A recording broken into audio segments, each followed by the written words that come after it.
Of those 12, 2 are confirmed as linked to known outbreaks or existing cases, and 9 have been provisionally linked to known outbreaks or existing cases that are being actively managed. Investigative work's ongoing to confirm that, and we'll provide more details in the Chief Health Officer's release later today. So essentially 11 of those 12 are being managed. They're known to us.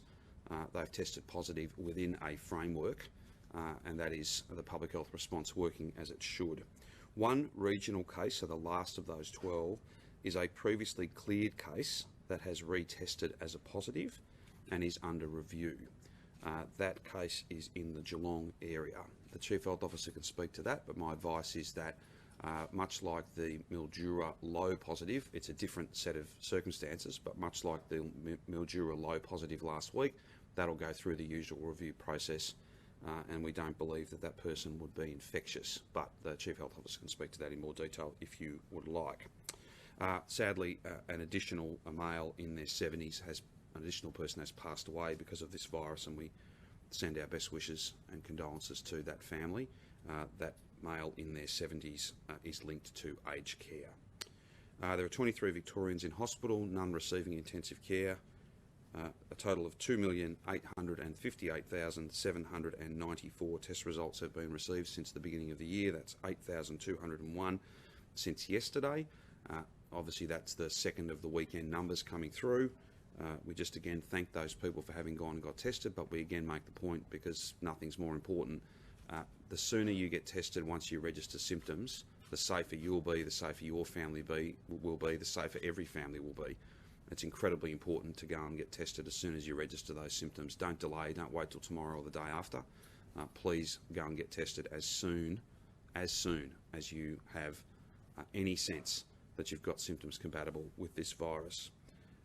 In broad terms, I might try and provide a bit of an update later in the week about testing and some of the work we're doing in high-risk locations, as well as just a bit of a picture about our aggregate testing performance versus some others. We're certainly, the last data I gave you was about 100,000 for a week, which compared to about 50,000 in New South Wales, for instance.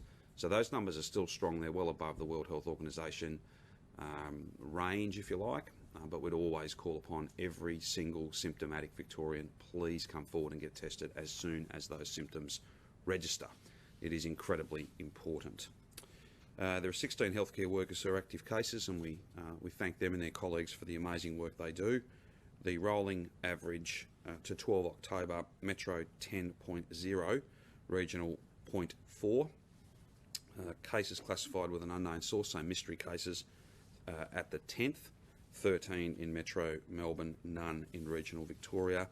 The Metro Regional split, there's that one case that's under review, may or may not finish up staying a positive for the reasons that I've outlined. That takes the total number of active cases in regional local government areas to 6, but we'll wait and see whether that stays at that number or in fact comes down, pending that panel having a very close look at this particular case. All 5 of the remaining active cases in regional Victoria, so excluding that Geelong case I've spoken about, are in the Mitchell Shire.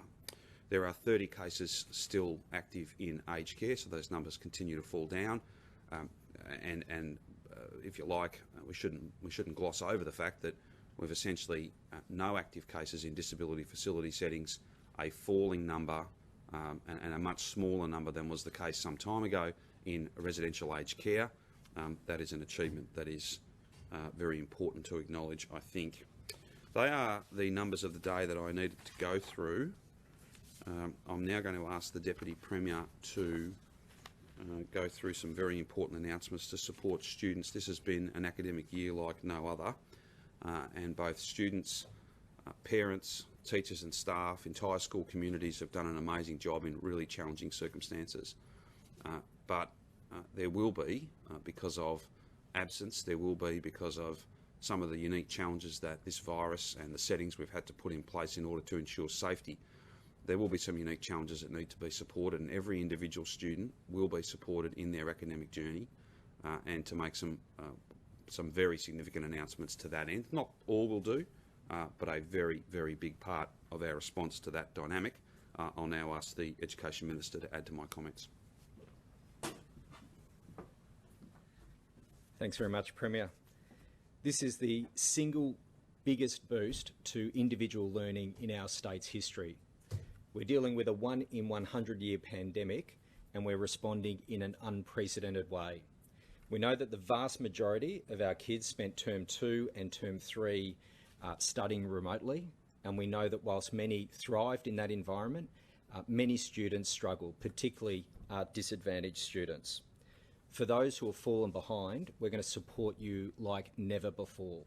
This is a really big announcement that we're making today.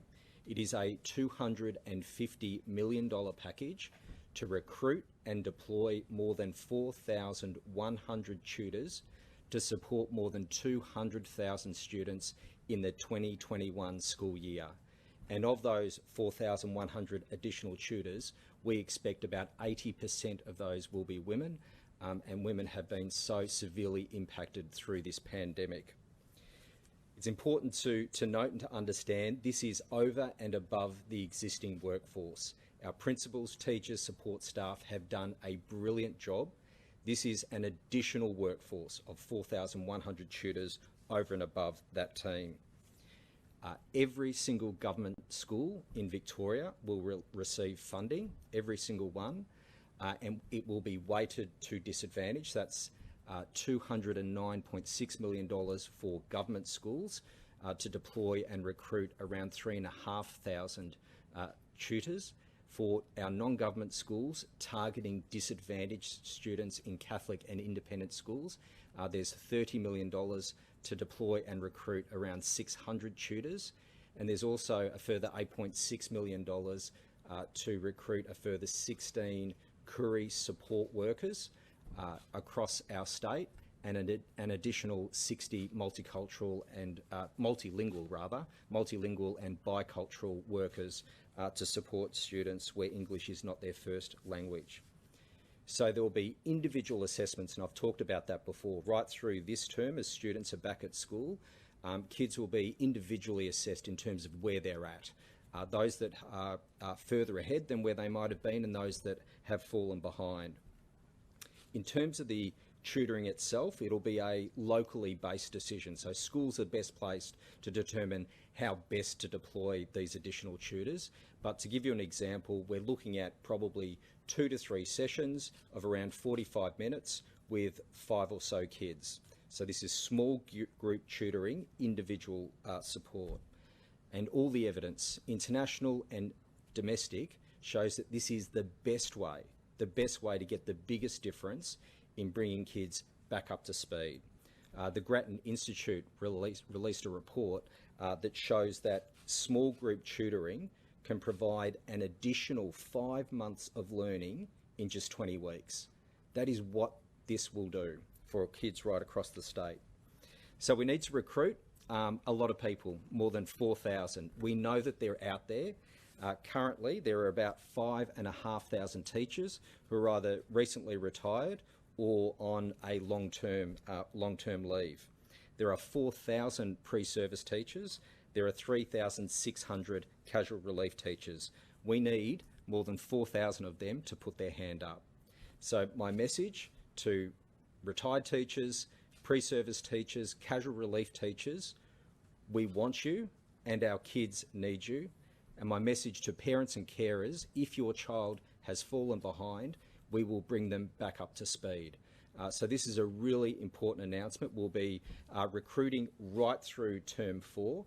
There is a website up for people to pre-register their interest at education.vic.gov.au. This is an incredibly important announcement, and I'm very happy to answer any questions. On the recruitment, you said you will start next term, but how long do you expect it will actually take to get it in full swing? So we want to deploy these 4,100 additional tutors from term 1 next year. So this will be an additional workforce. This is money that schools must spend on tutors in the 2021 year. This is to get kids back up to speed, because we know the advice is around 1 in 5 would have fallen behind where they would have normally been had it not been for the pandemic. They've struggled with remote learning. So we're recruiting now and we'll be deploying from term 1 next year. And it says that students from non-English speaking and disadvantaged backgrounds are the most impacted. Is there any evidence of age groups specific or genders that are also suffering in terms of these data? No, the evidence, we'll see more of this as the schools do their individual assessments as kids are coming back from this week. But we knew that disadvantaged kids, vulnerable students, are the most impacted by remote learning. Haven't seen evidence to show that it's a particular age cohort or whether it's more boys or girls. We haven't seen that evidence yet, but we know that disadvantaged kids are the most impacted. And that's why this funding, this rollout, will be targeted, will be weighted towards disadvantage. But every single government school will receive funding support for tutors, and all non-government schools that are eligible will also receive funding. And will it be split regionally or by metropolitan, given that metropolitan's been in lockdown? It'll be rolled out according to the size of the school. So it'll be a per capita assessment as well as weighting towards disadvantage. So James, will these be full-time ongoing roles, or will they be time limited for a year or two? Or? This is a 2021 investment, so it's over and above the existing workforce. So we've already got casual relief teachers, for example, that are working 1 or 2 days a week or a fortnight or a month. We want them to put their hand up to do more work. We want teachers who are on long-term leave to say, I can provide a day a week.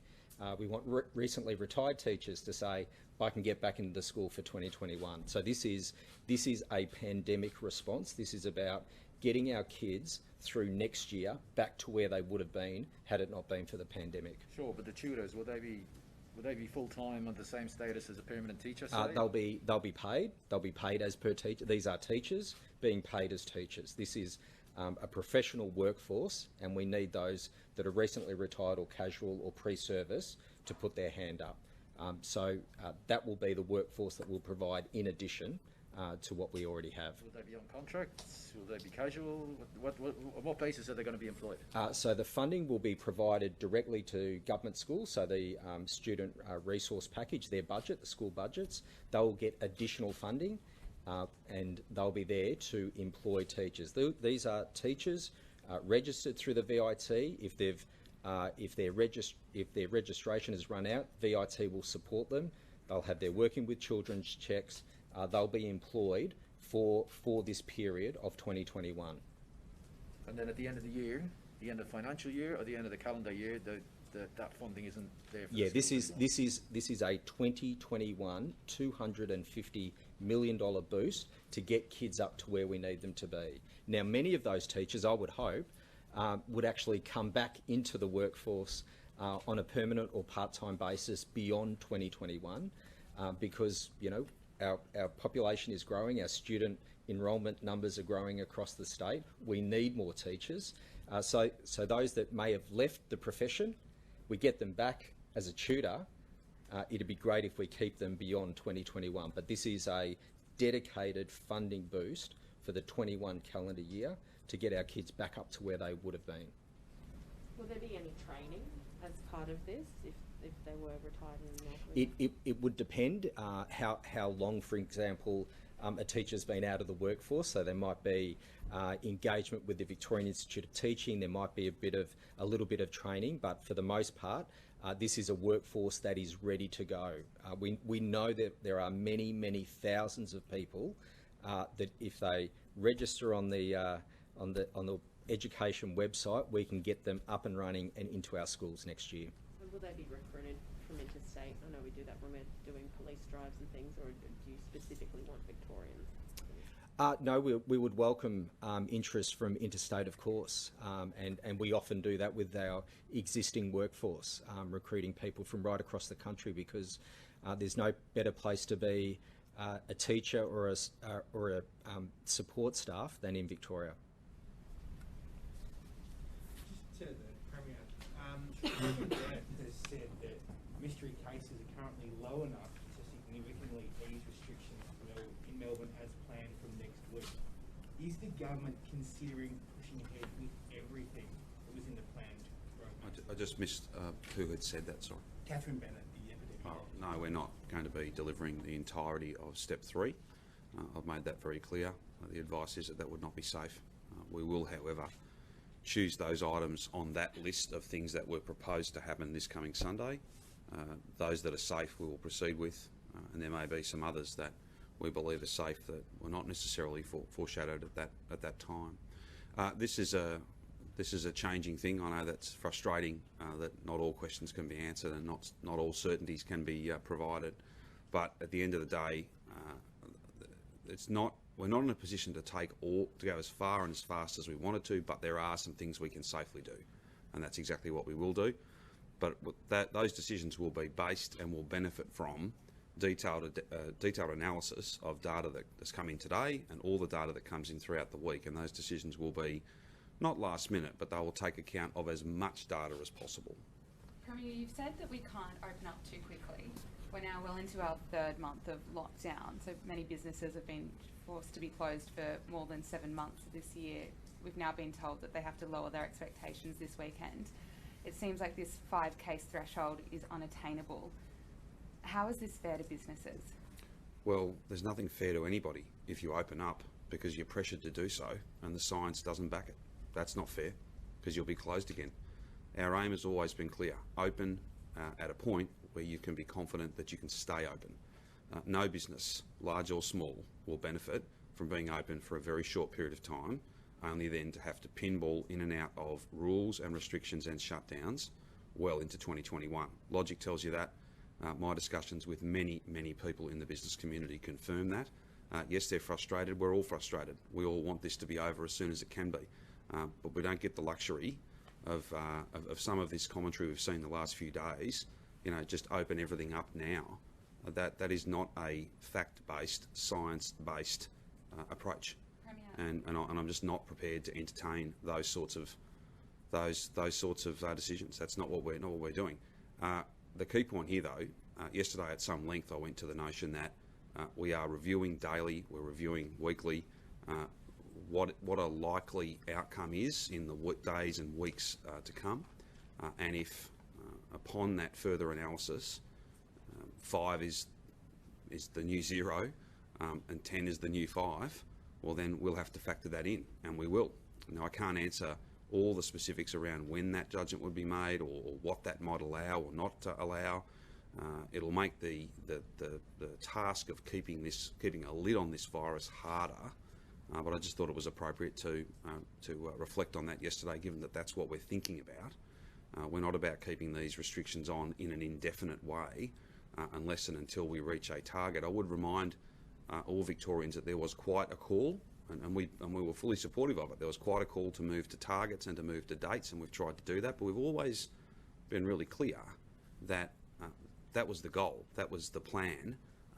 That was not a kind of ironclad guarantee. That's not the nature of the fight we're in or the virus that we're up against.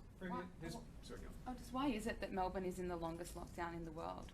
Because we've had more community transmission than many other countries, and we are very likely to be able to basically defeat this second wave. How do you explain that to businesses? We're the only city that has been in a lockdown for this Well, I've had it amount put of to me time. that it's the government that's taken away people's freedoms. The virus has taken people's freedom away. Be very clear. And for those who advocate opening up everything yesterday, then they ought to account for what that would mean. But It will mean. opening up after 3.5 months of lockdown isn't rushing it. Well, ultimately, case numbers are too high to open up now. That is a fact. That is based on the best of public health advice. And if people find fault with that, well, then that's fine. But the public health advice to me, from a learned team of experts, is that it is too high at the moment to open, unless, of course, we are prepared to be open, as some it would seem are, to open for a short period of time only to have to shut down again. That is not the strategy. That's not what people want. It's not what I'm prepared to settle for. Everything people have given has to count for something, and it will count for a lot more if we see this thing through for a few more weeks and then take safe steps when they're safe to be taken. Not taken now because we all let our frustration get the better of us. One of the issues that you've got the public scratching their heads as to why the contact tracing system, which is ultimately going to provide the confidence to reopen at whatever number, is not doing what would seem to be enough. You are not taking a cluster like Chadstone, for example, and saying what the Chief Health Officer said, even days afterwards, if you're even mildly symptomatic, go and get tested. Why not everyone who was at Chadstone? Why not close contacts? That's starting to happen at Kilmore, but why is that only happening at Kilmore? Why is it not happening elsewhere? Well, again, people are free to criticise, but the outbreak management of each of, whether it be Colac, Latrobe Valley, Kilmore, Frankston, Chadstone, and Box Hill Hospital, people are working as hard as they possibly can. And if outbreak management were, as some describe it, inaccurately and unfairly, then I would not be standing up here saying to you, 2 cases are confirmed as linked to known outbreaks or existing cases, and 9 further cases, so this is 11 of 12 where we think the 12th is not actually a positive, but someone who has got trace elements of the virus weeks after they were first infected. 9, so that's all 11, are either linked to outbreaks or existing cases, or are provisionally linked to outbreaks or known cases. That is proof positive of a public health response that is working, but it has to be a partnership, and we're very grateful to all those business owners, we're very grateful to all of those staff, family members, not just cases and contacts, but their close contacts as well, or casual contacts you might call them. This is a big team, and they're working very hard, and we're delivering well in excess of all of our national cabinet agreed metrics. But it is very challenging when you get down to very low numbers. You only need 5 or 10 cases, even if they're very well contained. And just looking at the aggregate numbers or the numbers over a 14-day rolling average can tell you a story that isn't quite accurate. And that's why I'm going to ask the Chief Health Officer to speak to this in a moment, but just a final point before I do that. We've always been very clear that we would look at the stories behind those cases. We would work as hard as we could to have an understanding and to, if you like, segment cases. So there are mystery cases where we just can't work out where the person got it. They're the most troubling. Then there are other cases where you have an idea, a very, very good idea, but upstream there's still some doubt. But downstream you've been able to isolate, test, and contain the spread of the virus beyond that. They're very different cases. They all get recorded as the same number, but they are very different cases. Recent weeks, where we've seen some outbreaks, those outbreaks have been handled very well, or we would not be reporting 12 cases a day or an average of 10. We'd be reporting a good number more than that. But these things do change, they evolve. The stuff in Kilmore is not something that we've done before, but I think you'll find that's going to be a feature, a much more common feature of outbreak management, testing in high-risk workplaces, all of those things. And there's been some commentary about testing in aged care. Well, we don't run private aged care, but we're going in there and we're testing the staff, and we're really pleased to be able to do that. On the differences in approach based on different outbreaks, perhaps the Chief Health Officer can add to my comments. Thanks, Premier. Yeah, I would say we're following, at a minimum, the national guidelines for outbreak management and contact tracing, and we're going above and beyond that. We are following casual contacts, and we're asking them to test when they've been exposed at exposure sites. So we are doing an approach that is the same across Australia, at least at the minimum level as defined in the national guidelines, and above and beyond that. So the 12 cases today, 1 probably not real, and 11 linked to known cases. That means, by definition, there are no cases of unknown acquisition for today. That's what we want every day, and when we have cases who are in isolation at the time that they get tested and get that positive result, they're not going to be exposing anyone else, and so we'll see these numbers drive down. So Rachel, can I just finish this one?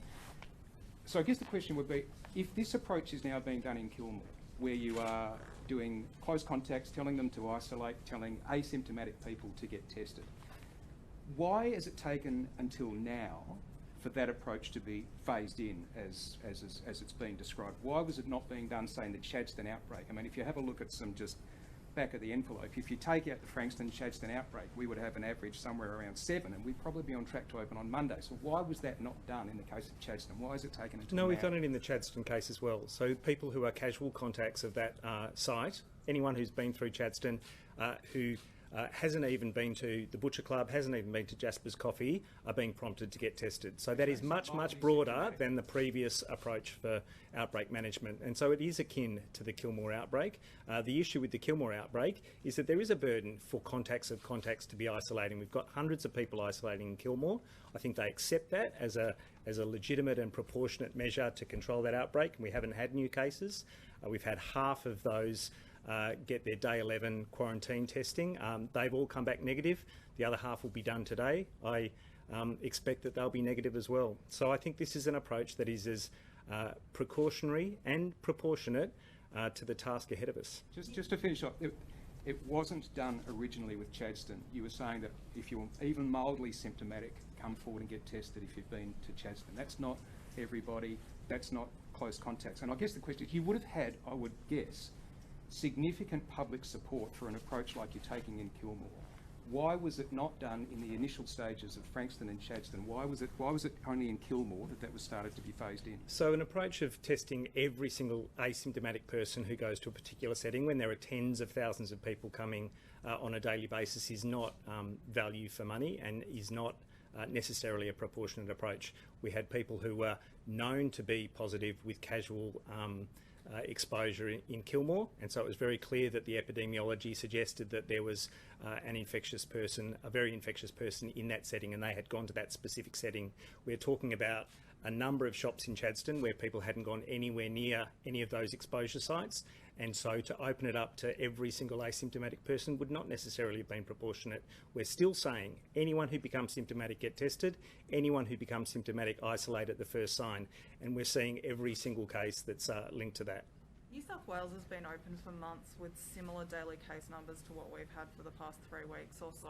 What's the difference between New South Wales and Victoria? The differences are really profound. When I spoke recently about the cases that we've had in Victoria, when we had 20,000 cases in this second phase, or wave, as is a kind of lay term that's not necessarily a technical term, but through this second wave, the 20,000 cases that occurred across Victoria settled into the hardest cohorts and populations across the state, including in metropolitan Melbourne. The household sizes I've spoken to, so average household size in Victoria, 2.5 people. We're thinking that on average, the household sizes that we're following up are 2 to 3 times that size. That means more workplaces exposed, and it goes on exponentially. Those workplaces have people working there who have households that are 2 or 3 times the size of an average Victorian household. So the number of close contacts per household and the number of close contacts they have is hugely different. And we are coming down from 725 cases per day down to our 10 to 15 cases per day. We are not building up from a trickle of a small number of cases in small households without some of the challenges of casualised work, of cash in hand, of issues of visa status, issues of language and cultural barriers. And so the challenge in Victoria is profoundly different from equivalent case numbers in any other jurisdiction of Australia. An advisor to the World Health Organization has urged governments not to use lockdown as the primary method of controlling the spread of COVID-19. With that advice, would you consider revising the strategy? Well, we have followed a strategy that is not using lockdown interminably. We are using the restrictions that are in place now to drive the case numbers down so that we can get to the very thing that WHO is talking about, not having restrictions in place in the long term because you can control at a sustainable level. Either, as is the National Cabinet decision and the national strategy, no community transmission, 0 cases of community transmission, that's nationally agreed, or if we can't get there, at a level of a few cases per day that is sustainable in terms of follow-up and management of the outbreaks and the contacts that we need to follow if that's the case. So we're not out of accord with WHO advice, and WHO advised 200 countries and regions of the world almost all of whom are not at this point, almost all of whom will need to manage a much more significant ongoing level of transmission. And they're speaking to the harms of restrictions that are in place ongoing. We are mapping out, as is explicit in the roadmap, a gradual easing to a point where we're getting to a COVID normal. So in that sense, WHO would be supportive, I imagine, of that kind of path that leads to the lifting of restrictions that allow people to have their well-being and health and psychological health supported. In terms of the 5 kilometre restriction, there seems to be growing need among the community to have it expanded or removed completely. A couple of weeks ago, we did ask Alan Chang how we came to the 5 kilometres, and he said that it had been successful at reducing movement, but he couldn't really give a reason. I think he said 5Ks, 12Ks. It's an arbitrary figure. So can you just talk us through why it's 5 kilometres opposed to 10? Look, it is ultimately a decision about what is proportionate for reducing the amount of interaction from one person to another person, one household to another household. You could choose different distances. As I've mentioned previously, Israel's down to 100 metres from your home. Spain went to 150 metres for weeks and weeks on end. 5 kilometres is a judgment about where people can reasonably go for exercise, where people could reasonably go for the permitted reasons without increasing too significantly the number of other people and households they come into contact with. When you double that radius, you're multiplying by 4 times the number of households that you can potentially come into contact with. So it's just trying to make a judgment about limiting interactions to an extent possible, but allowing people to have some opportunity to find a park, find a walking trail for the purpose of exercise. Considering people in outer suburbs and semi-rural areas with less density, have fewer friends and family, not as many parks, not as many shops in their 5Ks. How conscious are you of the, I guess, disproportionate penalty that it imposes on them? Yeah, I think that, there are so many things that are applied across the board that are more difficult and more challenging for some individuals. That's well known to us, and it's really tricky. You can't make individual rules for individual households. We've tried to look at particularly challenging circumstances. The single person bubble was trying to address that. The intimate partner exemptions were trying to address that. But I totally accept that not everyone lives in the same kind of neighbourhood. Not everyone has the same opportunities. For people who live 5 kilometres from a beach, terrific. But not all of us do, clearly. But that will be in consideration as we come to this weekend as well, as we think about that. But it's not easy. Sorry, can we just finish the 5K zone? On that point, considering that there are a lot more measures that you've got in place, like testing people in quarantine, more contact tracing, would you be pushing for that zone to be expanded? Oh, I'm not pushing for anything. We are reflecting on all of those elements as we come to this weekend about what can reasonably change with what we're facing at the moment. So yes, it's up for consideration, as is everything. We heard the Premier yesterday say that this could be as good as it gets in terms of case numbers. What's the inverse to that? What's the ceiling that we can really accept before cases start to get away from us, or before we start to see pockets of lockdown again? Oh, it's a difficult judgment to make. It's clear that any country that has hundreds of cases per day doesn't do contact tracing at 100%. Doesn't matter where you are in the world. The United Kingdom that's invested $10 billion into contact tracing and has a team of tens of thousands doing contact tracing are getting to about 2/3 of their daily cases at all. Not even in a timely way necessarily. So there are clearly limits to what contact tracing can manage, but we've got a team of a size that could manage dozens and dozens of cases per day, but that is not the entire solution to how you manage transmission risk. So masks and distancing and the behaviours that people engage in routinely keeping that 1.5 metres as they go shopping, as they buy food, are absolutely critical measures in the mix. That applies across the world at the moment. It's a different way of living, and it's not easy to change some of those habits, although it's pretty clear that we've habitualised a lot of those really important things. But contact tracing cannot do the entire work of preventing transmission, because the human behavioural elements are really critical as well. So is there a figure of where the Victorian contact tracing team starts to become overwhelmed? No, I don't know that there is. I think again, it's not even a question of being overwhelmed. It's a question of what drives transmission. And when you do contact tracing, you've already got a case. You're following their close contacts and you're managing their quarantine. But the risk of transmission also relates to how each and every person moves around before they become symptomatic when they're infectious, and then how they're interacting before they get notified to the department. They're things that are not within the control of any contact tracing team anywhere in the world, because they're things that happen before a case is even notified. So they are really critical elements as well. Of those 11 cases that have been linked to outbreaks, do you have a rundown of what outbreaks? I do. So one's a household contact of a known case in the Chadstone outbreak, so obviously in quarantine. One linked to Estia Keilor aged care. 7 linked to a case from Box Hill Hospital outbreak, including 4 cases from the same household. 1 is being investigated for links to the Chadstone outbreak, a separate one. 1 with links to Uniting Agewell in Preston.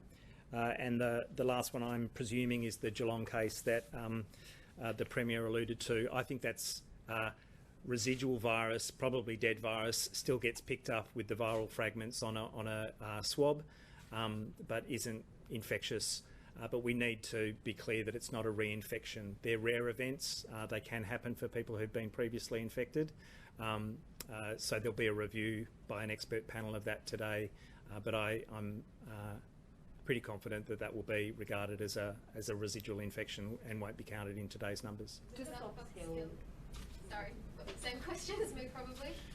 Box Hill, is there healthcare workers in that 7? No, I believe it's household contacts of cases in Box Hill. Just on the Box Hill outbreak, doctors have said that hospital is still without some critical infection control measures. How is that still possible given we're so far into this pandemic response? I don't know that that's the case. It might be a claim being made, but I don't know that that's the case. As I said previously, our Chief Medical Officer, Andrew Wilson, is the lead for clinical settings and PPE, infection prevention and control. I think he spoke on radio this morning. He might be able to provide some additional details, but the support to health settings by our health services pandemic leadership team and all of the guidance absolutely covers the requirements for healthcare settings to manage infection prevention and control. There is suggestion that the COVID ward and non-COVID wards are actually sharing the same tea room without it being cleaned in between. Has that been raised with you? No, it wouldn't be raised with me, as I say, but it might have been raised with the Chief Medical Officer, and we can come back to you if there's information about that. Brett, do you know how we're going at the moment with turnaround times, getting to close contacts, getting the interviews done, getting those test results back? Is that... Yeah, no issues there at all. Turnaround time is at 96-97% for pathology tests to come back. So the vast majority of people, if they're tested in the morning, will get it the same day. Everyone else will get it the following day. So that's fantastic.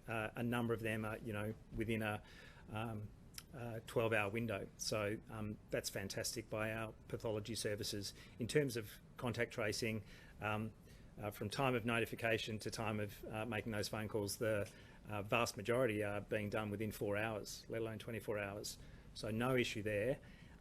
The challenges will be the time that people take to get tested and the people that might be exposed in that period of time and the time that people are isolating from becoming symptomatic. They're really critical things. You're still concerned about that aspect of things? I am. Look, any public health person in the world would say they're really important measures to reinforce because they are much harder to control after the fact. You've already exposed people, they're incubating, they can become positive down the track and it gets away from you in that sense.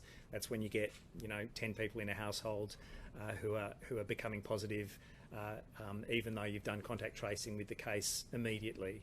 because they've already had 3-4 days of exposure. So that makes it very challenging.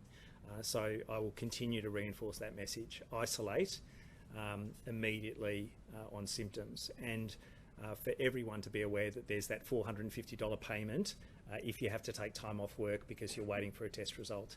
And there's that $1,500 payment if you have to isolate or as a close contact have to quarantine for 14 days. Professor Sutton, it's just been confirmed that New South Wales has recorded 13 new cases today. That's more than Victoria, but we're still in lockdown. So the circumstances in New South Wales are very different. They have prospectively followed a small number of cases over recent months where they've looked forward to the contacts that they have and managed them appropriately. If we had started with a few cases that were not really complex households, that were not really challenging circumstances, we might have been able to approach this very differently. What we had was 20,000 cases over several weeks that have come down to a very low level, but the remaining chains of transmission in Victoria are some of the trickiest, I imagine, in the world. Can you understand why Victorians are starting to lose faith in this strategy? I think everyone was so understanding that we had to go into a tough lockdown when we were getting so many cases, but now New South Wales is more than Victoria has. It's so frustrating, and it's just been so many months. And there's no question it's frustrating. I'm frustrated. Everyone is frustrated. Yes. I'm not sure that people are losing faith. Like there's a light at the end of the tunnel. Like this, we're all looking to this weekend. So the roadmap, I would say, is the light at the end of the tunnel. The fact that we are reviewing, reviewing the case numbers every single day is an important thing that Victorians would expect of us. That we make judgments about where we're at, so that we're not taking an unreasonable risk that we're going back to restrictions, or that we're needing to reimpose, or that we're going to get to hundreds of cases a day by Christmas. Victorians would want to know that we have the confidence of being able to keep numbers low or drive them down to extremely low levels right through as a sustainable and long-term issue. There's no question there's frustration. There's no question that people are hurt and harmed by the restrictions that have been in place. But the roadmap is laying out a pathway to easier and easier ways of living at the same time as managing case numbers. I think that's really critical. But the roadmap also has its problems. It said that we'd be getting to 5 cases by Sunday on average, and we're not there. So why are we following this roadmap that has targets that are not attainable? So as the Premier has already spoken to clearly, the roadmap was requested. The roadmap was a desire for people to see what the modelling demonstrated, what the kind of targets were for us to make decisions. The fact that we might at some point have looked ahead of it, at points looked on track, at other points looked a bit behind, is the reality of this virus. And we have to make judgments about the number of mystery cases we're getting and the rolling average. And if we're not at that point yet, and that represents an unreasonable risk for us to take, then we will alter the changes that we need to make. We will make decisions that are safe and steady, but we will always keep in mind doing the most that we possibly can to open up in a safe way. Nobody wants this. Nobody wants restrictions that are in place if they don't need to be. And so we will always look to lifting that, but in a way that doesn't put everything that we've done at risk. Just in terms of the mystery cases that are current at the moment, were you aware, or do you know how old or how young the youngest is? In terms of age of those individuals, I don't. I can come back to you with that. There are 2 new mystery cases, not from today's numbers, but that are finalised for today. Postcode 3024, so that's Mambarin, Mount Cottrell and Wyndham Vale, and 3025 Altona North. So as I've said previously, it doesn't mean test here and don't test anywhere else, but anyone who's symptomatic in those postcodes, there are chains of transmission around you. You should get tested if you have any symptoms whatsoever. Just a scratchy throat, just a runny nose, any fever, any new cough, get tested. Are you aware of any children in those mystery cases? No, not from these numbers, but I don't have the details. I'm sorry. Where are we up to with the suburban contact tracing hubs and setting those up? Yeah, they are developing well. Are all of them up and running at this point? Yeah, they are all up and running. They need to develop in line with the maturity of that setup, and so the allocation of cases to them has started. but they're not all equally linked into community health centres or community-led bodies, and so they need to establish some of those links, because it's that community-led engagement that's really critical for those suburban public health units. But When do you think you'll be able to say that you're confident that those links have been made? Oh, I think it's up to those health services that are helping to establish them to make that judgment. I think they're always going to say that they can work to have more extensive and better established community links, but it's a work in progress. I think they all understand how important it is to have that level of engagement in the public health response. Brett, what's the timeline from someone becoming infected to when they then become infectious and when they show up test results? So a person can be infectious up to 48 hours before they develop their first symptoms. This is why masks are really critical, and this is why some people get exposed to someone before that individual has symptoms. They are usually most infectious just before those symptoms start and for the few days afterwards, the first few days afterwards, but they are potentially infectious up to 10 days after symptoms begin. But usually in the first few days they are most infectious. That's when most transmission occurs, day 1, day 2, and in the day or 2 previous. And how long from point of infection or moment of infection to becoming infectious?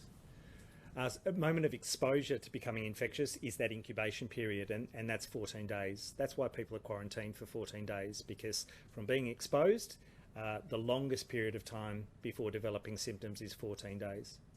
Questions for Premier? Sure. Can we ask about bushfire risks and whether we've missed the window for adequate backburning? No, I don't believe so. We'll have some more to say about the forthcoming fire season quite soon. There is very significant rain events forecast for spring. There's also the Bureau, I think, affirming in some of their assessments about the nature of the summer. It'll still be a risky time, it always is, and we'll have all the detailed planning, whether it be fixed wing, rotary, retardant, all the other important steps that we take. We'll get people into their properties where they need to do that to clean up as soon as we possibly can. We're doing some detailed work on that. What about the reports that CFA cannot assist property owners currently under the current plan, even in regional areas, if they request help with backburning? I'm not sure what CFA are doing in relation to that matter. I can have someone from CFA speak to you though. Premier, just friends in regional Victoria, business chambers have written to you. I'm not sure if you're aware of the letter, are concerned about upcoming public holidays and events like Melbourne Cup and Grand Final, concerned that people will ignore the rules and gather. Are you aware of those fears and advice as what to do about that? Well, obviously, regional Victoria have low case numbers and we need to keep it that way. And that's why there are significant limits on the number of people who can travel to regional Victoria and the reasons that they can do that. There are very significant financial penalties if you flout those rules, and you will be caught. The vast majority of cars are being pulled over and they're being asked whether they have a lawful reason. At the same time though, I want to thank regional businesses for the great job they've done. The fact that we haven't seen outbreaks, the fact that we haven't seen really significant increase in the number of cases is proof positive that we're open and people are doing the right thing, both customers as well as businesses. In terms of upcoming weekends, there'll be a significant enforcement. There'll be very significant presence, whether it be people checking that businesses are doing the right thing or police checking that individuals are doing the right thing. All of us, if we want, all people in regional Victoria, if we want to keep regional Victoria open and indeed take further steps, then we all have to take this seriously, and we all have to acknowledge that just as we get a benefit from it, all of us, we've all got to play our part. Just in terms of Sunday's announcement as well for regional Victoria, are you considering anything with regards to indoor pools? There's been outcry from the disability sector that they're missing out on hydrotherapy Yes. and that sort of thing. Was that in consideration for this? It is. There was a question asked yesterday. I'm not quite sure where the follow-up got to, in particularly in relation to Public Health has provided advice that for hydrotherapy patients and clients, they can go and use those pools. It would seem that there's some resistance or just hasn't actually happened on the ground. A number of hospitals may have a different view. I think we're chasing that up. We want to make sure that when the public health team says something is safe, that we then follow it up to make sure that it's happening, particularly for people who need that therapy. It's all about pain management. It's all about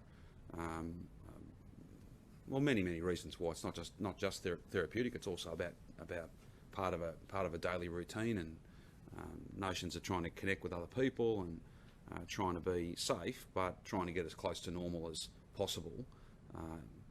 Let's come back to you on whether we've been able to achieve that.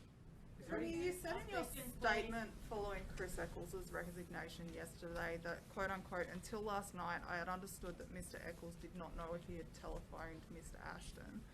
Isn't the issue of whether or not that phone call had been made could always have been cleared up with phone records? Chris Eccles reported directly to you. If you really wanted to get to the bottom of who made the decision to put private security guards in hotel quarantine, why wouldn't you have asked for those phone records yourself? Well, I'm not conducting the inquiry, Rachel. The inquiry's been conducted by a retired judge. You're the head of the government, and you've I'm said you wanted answers to these questions. I'm well aware of that, and I don't think you want the head of any government essentially interfering in the work of an independent judicial inquiry. I'll also take you to Mr. Eccles' evidence, where he made it clear that he had made a search of his records. I think he might have made some points about how complete they were not known to him. But my statement yesterday was simply honest. I was not aware of it before the evening, Sunday evening, and the appropriate action was taken. Mr. Eccles resigned his position the following morning.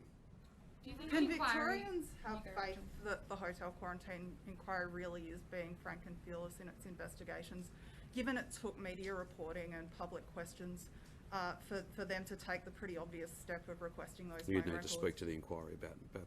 Yeah. But I have confidence that it's getting about its business, it's doing its work, and I think it's going to provide a thorough and detailed report. You've also said repeatedly that you're ultimately accountable and responsible as head of your government for what goes on. So far, you've let your health minister and your departmental secretary take the fall for the hotel quarantine program. You're still here. What gives you confidence that you should remain as Premier, given you've said that two of the most senior members of your team did the right thing by resigning? Rachel, I don't run from challenges. That's not who I am. And if that's not clear to you, then you perhaps don't know me particularly well. But the Victorian community know that I am not someone who runs from difficult things or hard work. And that's why I'm here, and that's why I'll continue to work as hard as I possibly can for the Victorian community. That's what I was elected to do, and that is what I'm absolutely focused on. Premier, what about taking accountability for the failures of hotel quarantine? Well, my accountability is very obvious. I want a report to be handed down, and then I will take the decisive action to make sure that these sorts of mistakes can never happen again. We're not doing any cut and run here, just in case any of you are in any doubt. I will get on and get this job done. That's who I am. That's what I was elected to do, and that will not be changing.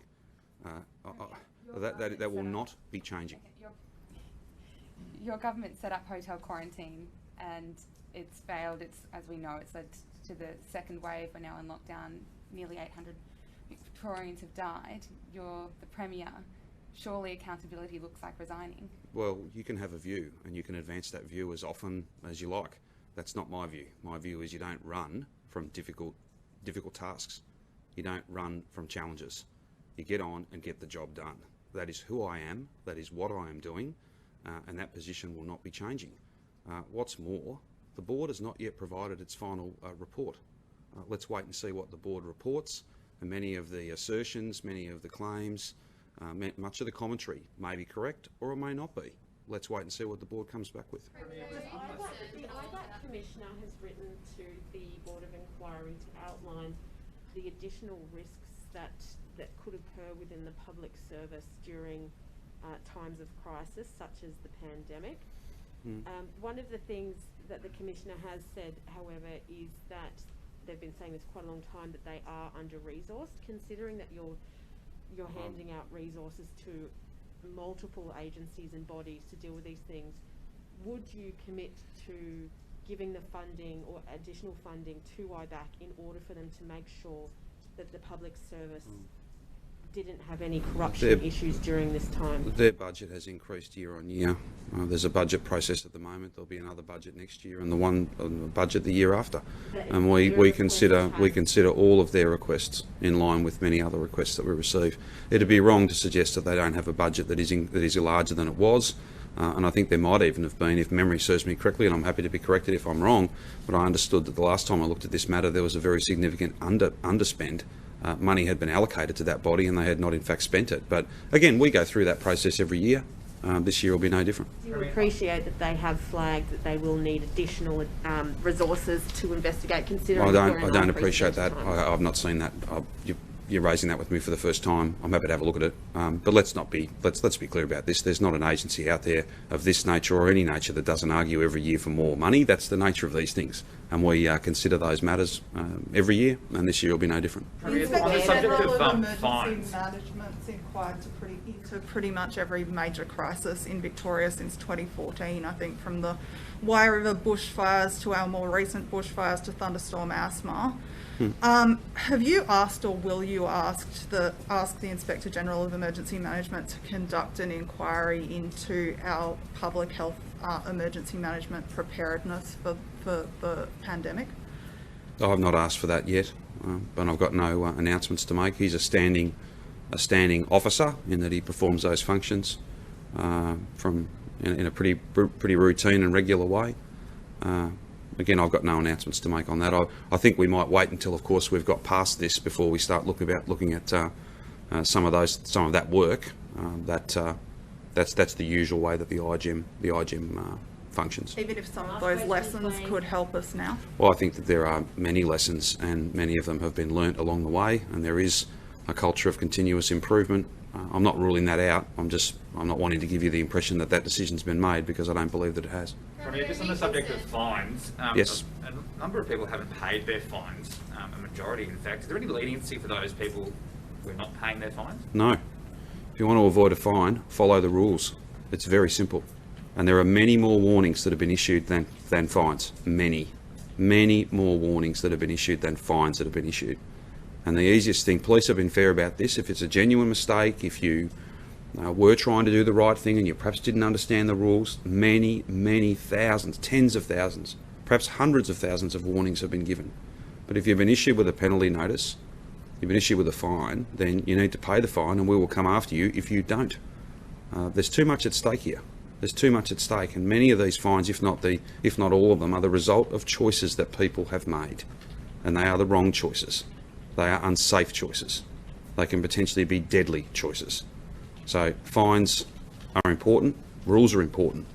Let's not have those people, though, detract from the vast majority of Victorians who aren't getting issued with fines because they're making the sacrifices, they're staying the course, they're following the rules, and they're driving these numbers down. That's the most important thing. Just on fines, in the first lockdown, so we're not talking about the second lockdown, first one, Victoria received more than $2 million in revenue from fines compared to the rest of the country. So we've handed out the most amount of fines, but it didn't really stop Victoria from having a second wave. So why are the fines so much if the strategy doesn't really help? Well, I'm not sure whether the comparison takes account of different levels of fine. For instance, I'm not sure whether that's a comparison about dollar value versus the number of infringements that were issued. It was both. Victoria handed out more fines. I don't have that data in front of me. I don't have that data in front of me. I think it just doesn't make any sense to indicate that enforcing the rules hasn't worked. We're not 750 cases. We're 12, an average of 10 for the last 14 days. There's no good having rules. First lockdown. Well, so when Victoria and New South Wales were in the same position, New South Wales didn't hand out nearly as many fines, and and they weren't as high as here. Right. So why is it that the fines have gone up if it's... Maybe I misheard you. I thought the question was, why was there a second wave? Well, I need to understand the question you want to answer. How effective is it having $5,000 fines? It just doesn't really seem to have helped our position with managing coronavirus here. I don't accept that analysis. I don't think that's got much of a basis in fact at all, actually. The number of people going to regional Victoria is less than it would otherwise be, because there's an on-the-spot $5,000 fine. If that's not obvious, I don't know what is. The question was about whether the fine should be paid, and the answer is yes. And we will pursue people who don't. Simple as that. The rules matter. The rules are what are driving, and the amazing performance of Victorians. That's what's driving these numbers down. I'm not frankly interested in doing some analysis, which I don't think is fair, on what happened in New South Wales 6 or 7 months ago.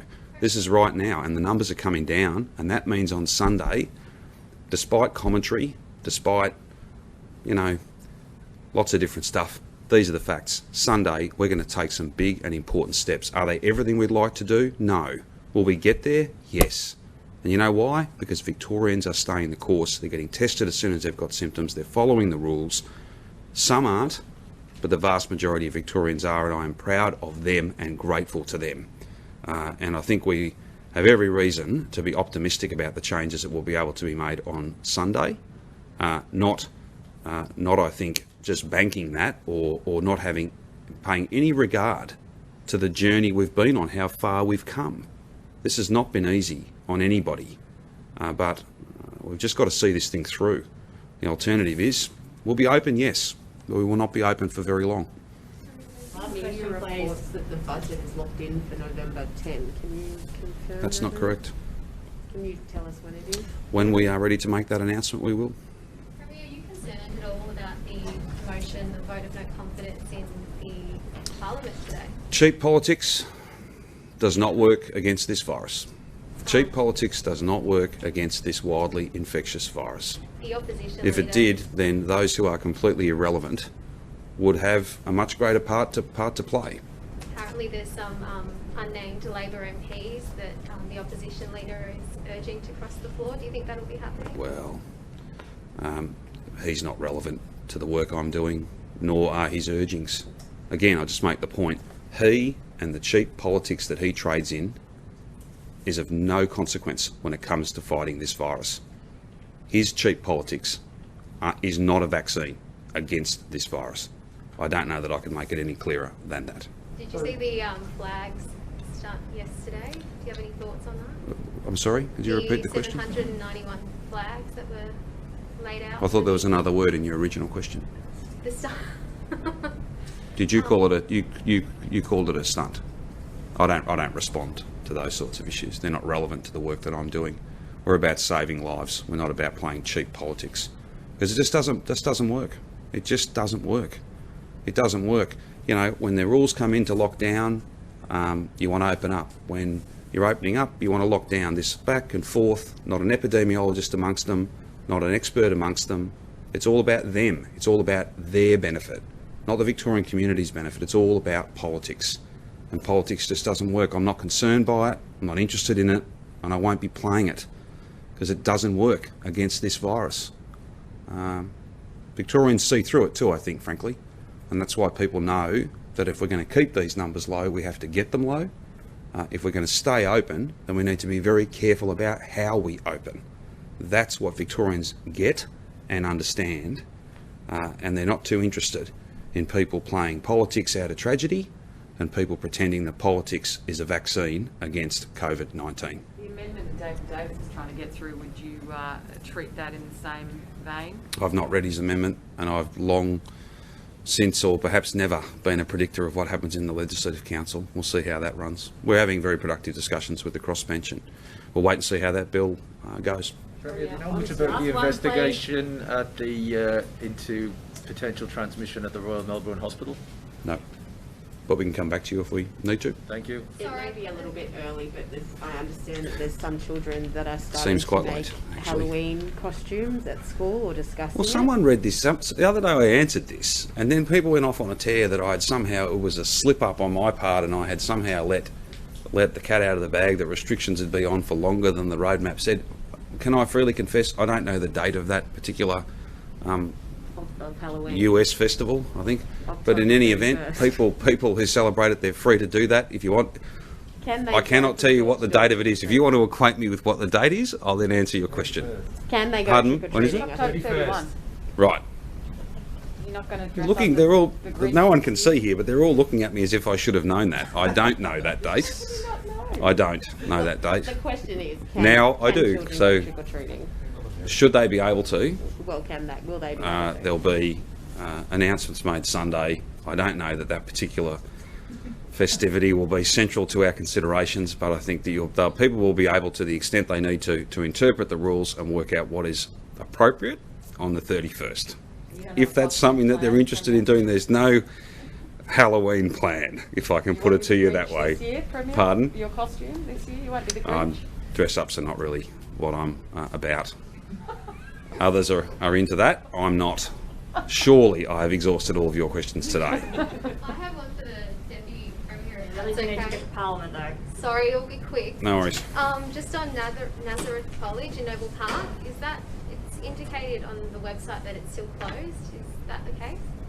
Yeah, that's as I understand it, and that's the normal process. Once the team at DHHS go in and do the contact tracing, it's usually around 48 hours. Sometimes if it's a bit more complex, if the school's very large and the deep clean takes a bit longer, usually it's around 48 hours.